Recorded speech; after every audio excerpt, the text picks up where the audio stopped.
জানিয়ে দেব গুরুত্বপূর্ণ আপডেট আন্তর্জাতিক সংবাদ। শুরুতেই সংবাদ শিরোনাম, পরে বিস্তারিত।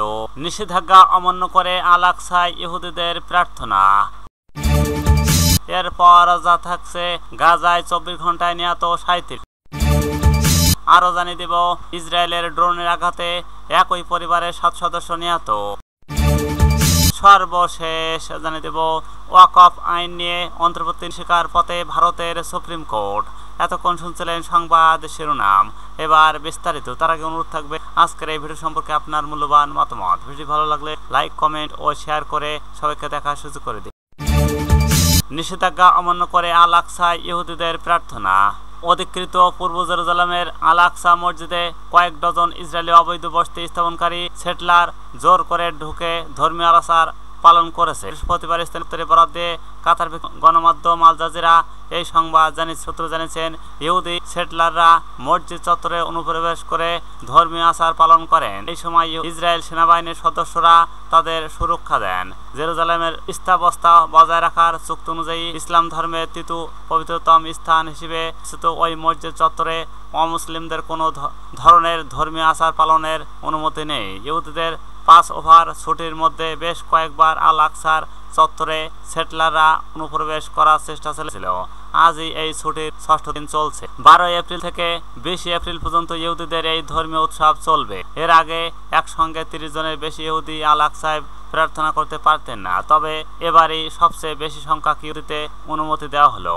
1967 সালে আল আকসা নিজেদের দখলে নেন ইসরায়েল। চুক্তি অনুযায়ী সেখানে মুসলমানরা নামাজ আদায় করতে পারেন আর ইহুদিরা প্রবেশ করতে পারেন, তবে প্রার্থনার অনুমতি নেই তাদের। এরপর সেখানে অবস্থিত টেম্পল মাউন্টে প্রার্থনা করে থাকেন ইহুদিরা।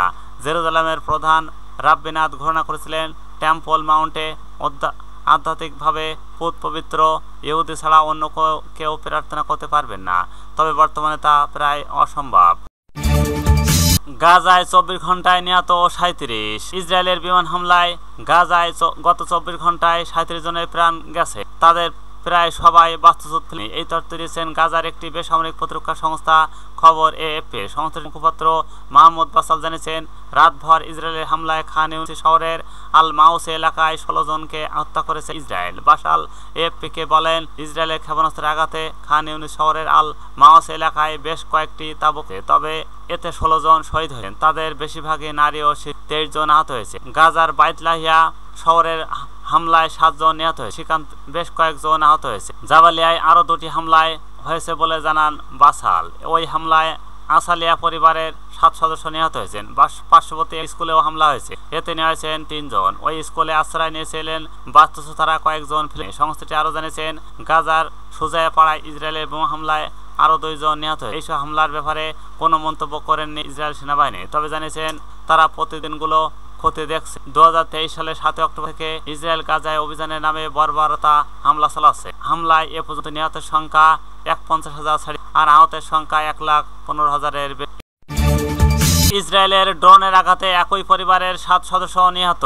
প্রতিদিনের ন্যায় বুধবার রাতে গাজায় ধ্বংসযজ্ঞ চালিয়েছে ইসরায়েল। নির্মম বর্বরতা ও পৈশাচিক এই হামলায় একই পরিবারের 7 সদস্যর প্রাণ ঝরে গেছে। খবর এএফপি। গাজার একটি বেসামরিক প্রতিরক্ষা সংস্থা জানিয়েছেন, উপত্যকাটি জাবালিয়া শহরে ইসরায়েলের 2টি ড্রোন হামলায় একই পরিবারের 7 সদস্যর প্রাণ গেছে, এতে আহত হয়েছেন আরও বেশ কয়েকজন। বুধবার রাতে জাবালিয়া ছাড়া গাজার আরও বিভিন্ন শহরে হামলা হয়েছে। এর মধ্যে রয়েছেন খান ইউনিস ও বাইতলাহিয়া ও সুজাই এলাকা রয়েছে। এই সংস্থাটির মুখপাত্র মাহমুদ বাসাল এএফপিকে জানিয়েছেন, রাতভর ইসরায়েলের হামলায় খান ইউনিস শহরের আল মাউস এলাকায় 16 জনকে হত্যা করেছে ইসরায়েল। তাদের বেশিরভাগই নারী ও 23 জন আহত হয়েছে। তিনি আরও জানান, গাজার বাইতলাহিয়া শহরের হামলায় 7 জন নিহত হয়েছেন। গাজার সুজায়া পাড়ায় বোমা হামলায় আরও 2 জন নিহত হয়েছে। ইসরায়েলের বিমান হামলায় বুধবার মোট 37 জনের প্রাণ গেছে। 2023 সালের 7 অক্টোবর থেকে ইসরায়েল গাজা অভিযানের নামে বর্বরতা চালাচ্ছে। হামলায় এ পর্যন্ত নিহতের সংখ্যা 51,000 আর আহতের সংখ্যা 1,25,000-এর বেশি।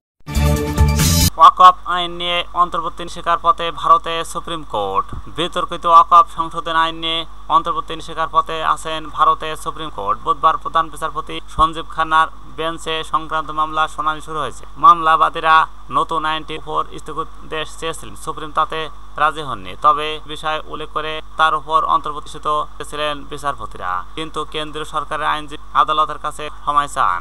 ওই আইনজীবী আবেদন বিষয়ে কেন্দ্র সরকার নিজের মতামত জানাতে চান। এরপরেই বিচারপতিরা জানান প্রতিবার তাদের বক্তব্য শোনা হবে, তারপর সিদ্ধান্ত জানানো হবে। প্রধান বিচারপতি ডিভিশন বেঞ্চ আছেন বিচারপতি সঞ্জয় কুমার এবং বিচারপতি কে.ভি. বিশ্বনাথ। প্রধান বিচারপতির সঙ্গে তারও এই মামলাটি। বুধবার সংশোধিত ওয়াকফ আইন নিয়ে বেশ কিছু প্রশ্ন তোলেন প্রধান বিচারপতি বেঞ্চ। তার মূল বিষয় হলো সুপ্রিম কোর্টে মামলা চলাকালীন আদালতে ওয়াকফ সম্পত্তি ঘোষিত হওয়া কোনো জায়গা বা প্রতিষ্ঠানকে ওয়াকফ নয় বলে ঘোষণা করা যাবে না। 2. ওয়াকফ সম্পত্তি নিয়ে জেলা প্রশাসক তদন্ত চালাতে পারে কিনা কোনো নিতে পারে না।